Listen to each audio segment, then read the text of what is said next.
my version of what is going to be a bean curry loaf, for lack of a better description of it. I had seen on Debbie's World that she made a chickpea curry loaf, but because she's in the UK, she has access to a lot more than I do where I live in New York. I'm not anywhere near New York City, so I have to go with what I have. So I've taken a half a cup of dry white rice, a half a cup of these macaroni shells, also dry, and I've put them into my pot of boiling water, which I have put a half a teaspoon of this Better Than Bouillon roasted garlic base. And then I also added in to that water 1 teaspoon of this curry powder and 1 teaspoon of my Mrs. Dash garlic and herb. Here I have some chopped onion. I want to say that's maybe between 1/8 and 1/4 of a cup that I'm going to add to the boiling water, which I will show you now. So this is what I have so far. I'm probably going to add some chopped garlic, the lazy garlic as they call it in the UK, the one that comes already chopped in water that you keep refrigerated. So I will probably put a teaspoon or 2 of that because I am a garlic lover. So I'm going to just continue to have this simmer on the stove until the macaroni and the rice are done. And then we'll go to whatever I do next. Okay, I forgot to mention that Debbie of Debbie's World used in her recipe a package of what we would have here in the US as rice-a-roni, but the smaller package ones like that the Knorr makes, or sometimes at Aldi they have their own store brand. So since I am not comfortable with anything I found so far in the store, I'm just going to make my own garden vegetable version of a rice-a-roni type thing, for lack of a better word right now. I'm having a brain freeze on that. So I have some cooked carrots and some cooked peas. So I will, once the macaroni and rice are completed, add this to the pot. Some of it, probably, I don't know, 1/4 cup of each is probably going to be good. I will chop up the carrots. So I'll show you when I do that. This is the garlic that I'll be using, by the way. I just thought I should show you in case I didn't give you a good enough description verbally, which I probably didn't, knowing myself. Here you can see that I have about a half a cup of combined peas and carrots. I took some carrots and I just chopped them up so that they would spread out in the rice, bean, and macaroni mixture later on when I mix it in. So there you have it.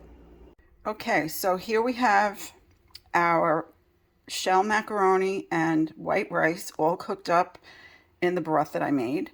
And what I did is I turned off the heat after about 20 minutes and then I let it sit on the stove so it could continue to absorb the broth. I had put 3 cups of water in here when I first started it. Now what I've also done is, it's great to have vegetables prepped in your fridge. I have some Japanese sweet potato and some yellow potatoes that I had prepped. I just boiled them. So I took a half a cup of each, well, a 1/4 cup of each, I should say, of those potatoes, and I've added it here. So I'm going to be adding in this entire cup of what's combined peas, carrots, and now Japanese and yellow potatoes to the mix.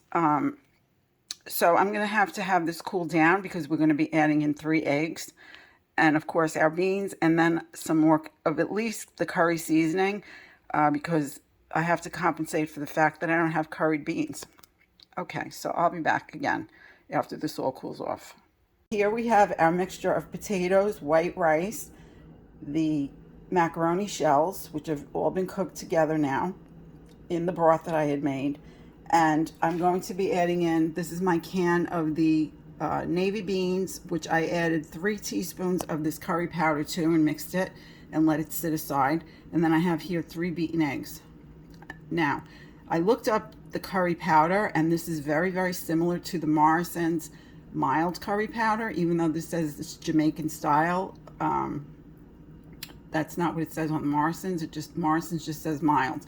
So I don't believe there are any sins for this curry powder. So I'm not going to be charging myself any sins for this recipe. So now what I'll do is, this hasn't quite cooled off enough to my liking yet. I don't want the eggs to cook before they're mixed in. So I'll wait a little bit longer and then I'll come back and show you when I've mixed the beans and the eggs in and what it looks like. Okay, so here it is all mixed together now.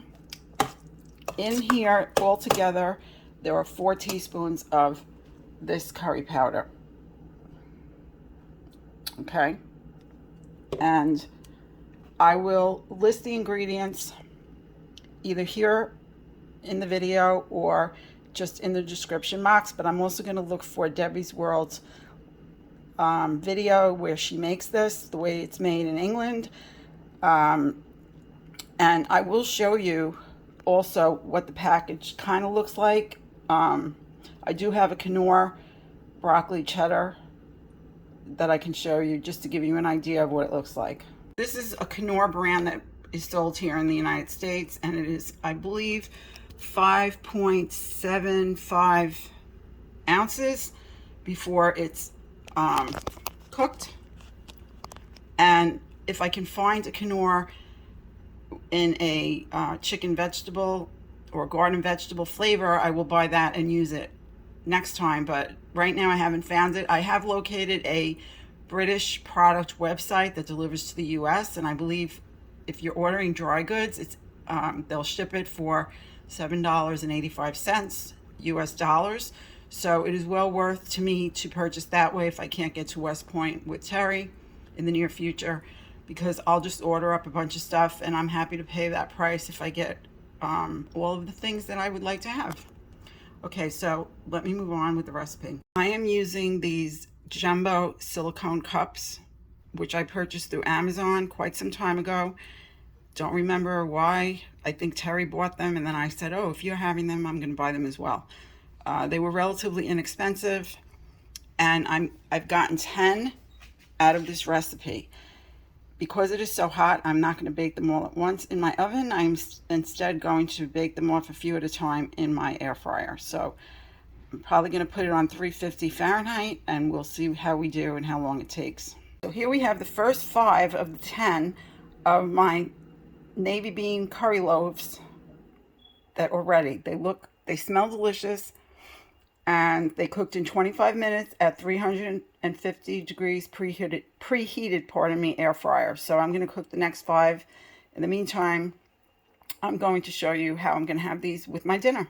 Here's my dinner for tonight. I am having 1 portion of the navy bean curry loaf. I'm having half of one of these hardwood smoked ham steaks, which are free in protein on the Slimming World plan. I triple checked that.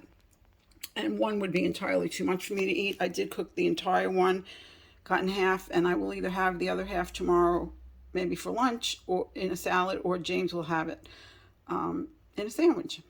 And I also have a speedy salad here, which is with my mixed greens, my arugula, my grape tomatoes, some yellow onion, some carrots that are chopped up.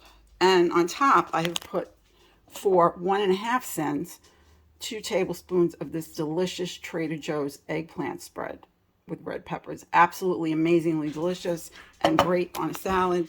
So off I go to enjoy my dinner while the other 5 of my little loaves cook. Got another brain freeze there, guys. Sorry about that. Anyway, thank you for watching this video. I really appreciate it. If you enjoyed it, give it a thumbs up. Please remember to look in the description box for Debbie's World's link for this recipe. I always like to give credit where it's due. And I hope to see you again real soon in the next video I make. In the meantime, friends, please do all you can to be well. Thanks.